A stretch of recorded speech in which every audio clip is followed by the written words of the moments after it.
এই যে পুরো যে রাজনৈতিক খেলাটা এখন নওশাদ সিদ্দিকী খেলতে যাচ্ছে, ও ভুল লোকের পাল্লায় পড়েছে। আমি বারবার বলছি, ও শওকতের সাথে যা রাজনীতি করছে বা করছে, প্রতিযোগিতা করছে ওর ব্যাপার, কিন্তু ও ঠিক ভুল লোককে টার্গেট করে ফেলেছে।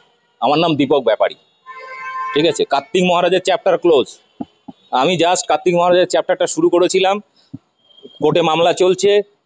গত 2 মাসে কোনো মিছিল মিটিং, কোনো ধর্মীয় সভায় পশ্চিমবাংলার রাজনীতিতে বা ধর্মীয় রাজনীতিতে কোথাও কার্তিক মহারাজের অস্তিত্ব নেই। ওই জন্য ও ভুল কারোর হয়তো প্ররোচনায় করেছে, কারণ এখনো নাবালক রাজনীতিতে, বয়সে হয়তো বালক হয়েছে, কিন্তু রাজনীতিতে নওশাদ সিদ্দিকী নাবালক, এবং কারোর উস্কানিতে পড়ে এই ধরনের মামলাটা করেছে, যাতে আমি যে সমালোচনাগুলো করি সেটা আটকানো যায়, এক ঢিলে দু পাখি মারা যায়। যাতে দীপক ব্যাপারীকে শুভেন্দু অধিকারী চমকেও যখন ঠান্ডা করতে পারেনি, এবার নওশাদ সিদ্দিকী মামলা করে যদি একটু ঠান্ডা করতে পারে, তাহলে দুই ভাই বেঁচে যাবে, নওশাদ আর শুভেন্দু বেঁচে যাবে। এই কারণেই মানে বিজেপিকে আর আইএসএফ নিজেদেরকে সেভ করার জন্য এটা করেছে। নওশাদ সিদ্দিকী একমাত্র বিরোধী দলনেতা, দলের বিধায়ক, তাকে বহু মিডিয়া, সোশ্যাল মিডিয়া সবাই প্রশংসা করে, এবং ইভেন পশ্চিমবাংলায় 294টা বিধায়ক রয়েছে। মুখ্যমন্ত্রীর পরে জনপ্রিয়তার নিরিখে নওশাদ সিদ্দিকী তুঙ্গে। তো সেই জায়গায় আপনি নওশাদ সিদ্দিকীর সমালোচনা করলেন না করলেন, আপনার মুখ বন্ধ করার জন্য আপনার বিরুদ্ধে মামলা করছেন, এই যুক্তিটা কিন্তু আমার কাছে ধোবে। রানু মণ্ডলের নাম শুনেছেন? হ্যাঁ।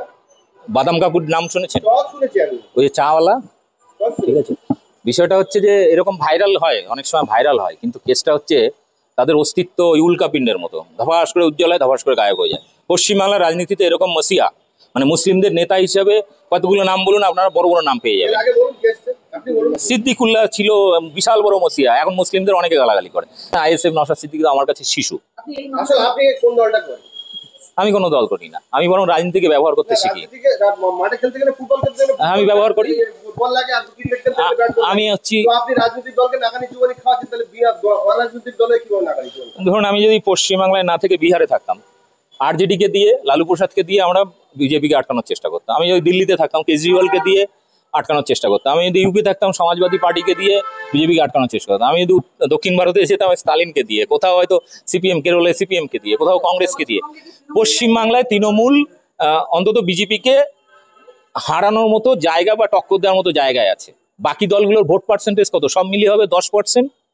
সবার 3টে পার্টির 10%। সে যদি এখন নিজেকে ঢাল নেই, তরোয়াল নেই, নেদিরাম সর্দার বড় বড় বুকুনি মঞ্চে, সে সিপিএম হোক, কংগ্রেস হোক বা আইএসএফ, বড় বড় বুকুনি। কিন্তু আমি তো বলছি, নওশাদ সিদ্দিকী যেদিনকে কোনো হিন্দু মেজরিটি এলাকায়, হিন্দু না, কোনো বিজেপি এলাকায় জিতেছে, এরকম বিজেপির জেতা আসনে কোনো বিজেপির নেতাকে হারানোর চ্যালেঞ্জ করবে এবং হারাবে, সেদিনকে থেকে আমি আইএসএফ করবো।